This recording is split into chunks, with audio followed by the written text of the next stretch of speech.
नमस्ते बच्चों, आज हम पढ़ेंगे 3.2 का 10वां सवाल।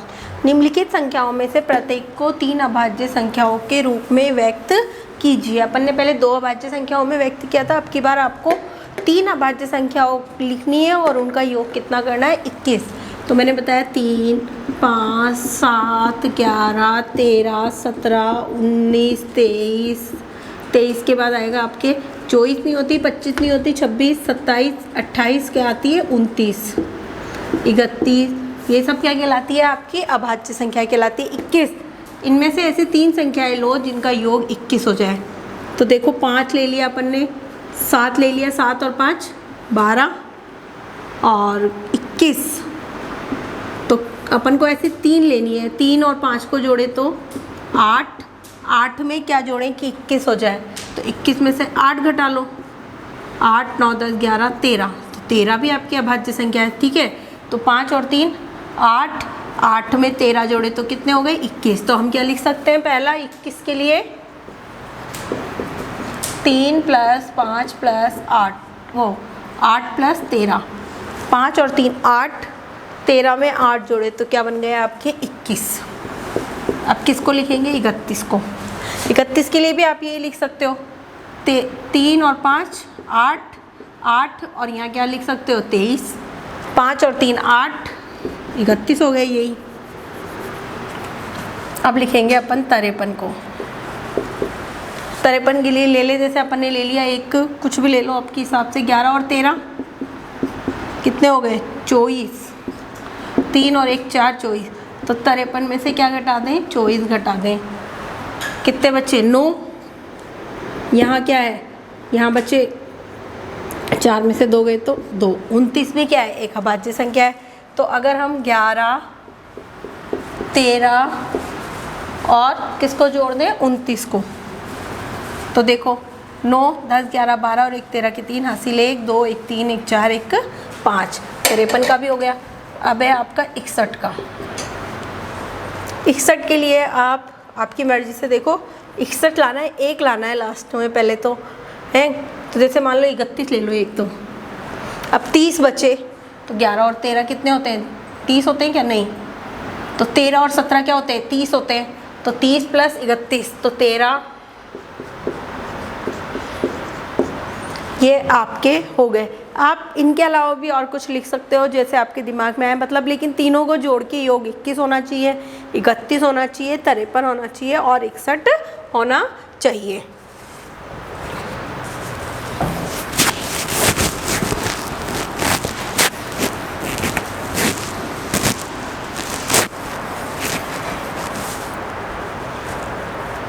बारहवां सवाल,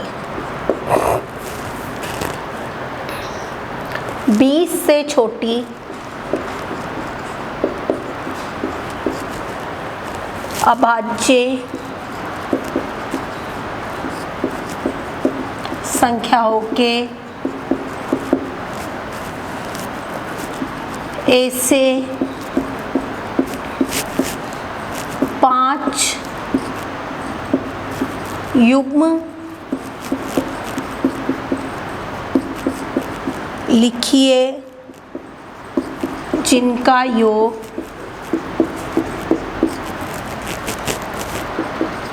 5 से विभाज्य हो। 20 से छोटी अभाज्य संख्याओं के ऐसे 5 युग्म लिखिए जिनका योग 5 से विभाज्य हो।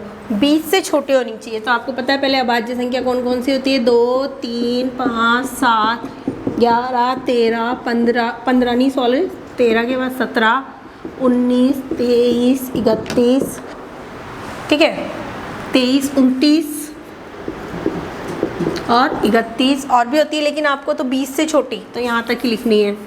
अब आपको इनमें ऐसे युग्म यानी जोड़े लिखने हैं कि अपन उनका योग भी करें और योग जो है वो 5 से विभाज्य हो, मतलब कि 5 के पहाड़े में आते हो। जैसे अपन ने लिया 2 और 3, 2 के साथ 3 लिया तो 2 में 3 जोड़े तो क्या बन गए, 5। तो पहला युग्म क्या हुआ आपका, क्या हुआ 5, जो कि किससे विभाजित होगा, 5 से क्या होगा, विभाजित होगा, ठीक है, तो पहला युग्म हो गया आपका 2,3। दूसरा है, देखो 2 में अगर अपन क्या जोड़ें कि 5, 10, 15, 20 बन जाए, कुछ भी नहीं होगा 2 का। तो अब 3 के साथ में अगर हम 17 जोड़ दें तो 3 और 17 मिलके कितने हो जाते हैं? 20 हो जाते हैं। तो हम लिख सकते हैं 3 + 17 कितने हुए? 20। और आपको पता है 20 में 5 का भाग जाता है 4 बार। तीसरा युग्म, अब अपन ले लेते हैं 3 के साथ आप 7 भी ले सकते हो। 3 और 7 कितने होते हैं? 10। और क्या आते हैं? 3 के पहाड़े में आते, वो 5 के पहाड़े में आते हैं 10। अब अपन लेंगे 5 के साथ क्या जोड़े? कुछ नहीं हो सकता।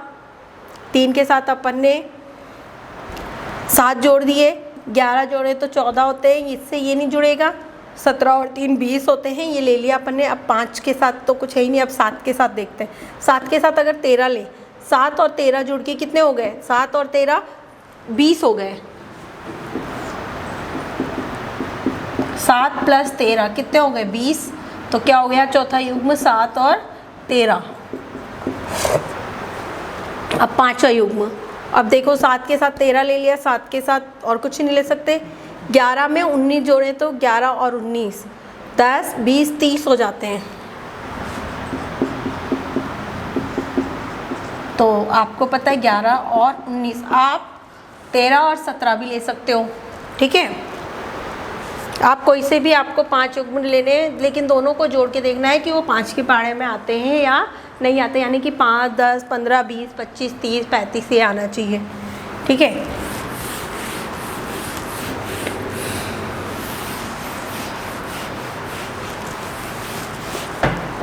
अब है आपका इसका 12वां क्वेश्चन। निम्न में रिक्त स्थानों को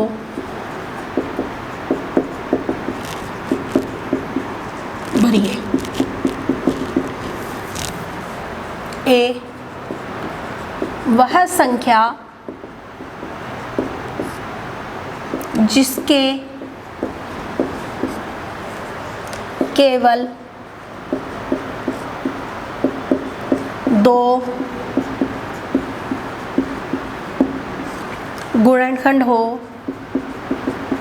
एक कौन सी संख्या कहलाती है? मैंने आपको बताया हुआ भी है पहले कि जो केवल 2 गुणनखंड रखती है, 2 से ना तो कम रखती है और ना ज़्यादा रखती है, कौन सी संख्या कहलाती है? अभाज्य संख्या कहलाती है। जो केवल 2 गुणनखंड रखती है वह अभाज्य संख्या कहलाती है, और जो 2 से अधिक गुणनखंड रखती है वो क्या कहलाती है?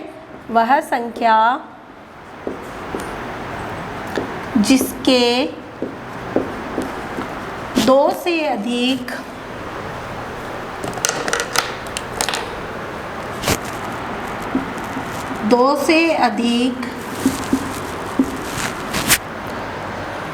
गुणनखंड हो।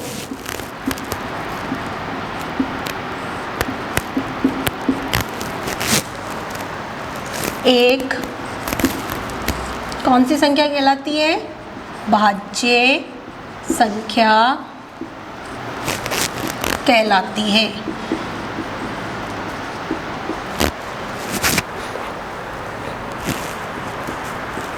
एक न तो है और न ही। एक को कौन सी संख्या कहते हैं हम? न तो भाज्य कहते हैं, और न ही क्या कहते हैं?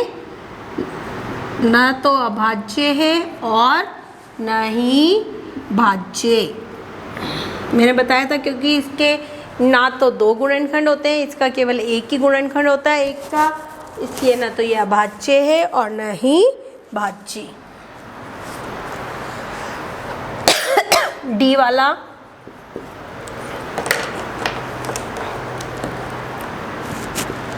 सबसे छोटी अभाज्य संख्या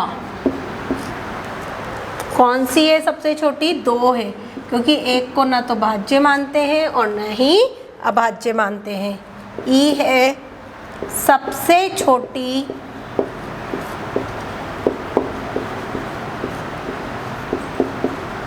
भाज्य संख्या। एफ है सबसे छोटी सम संख्या।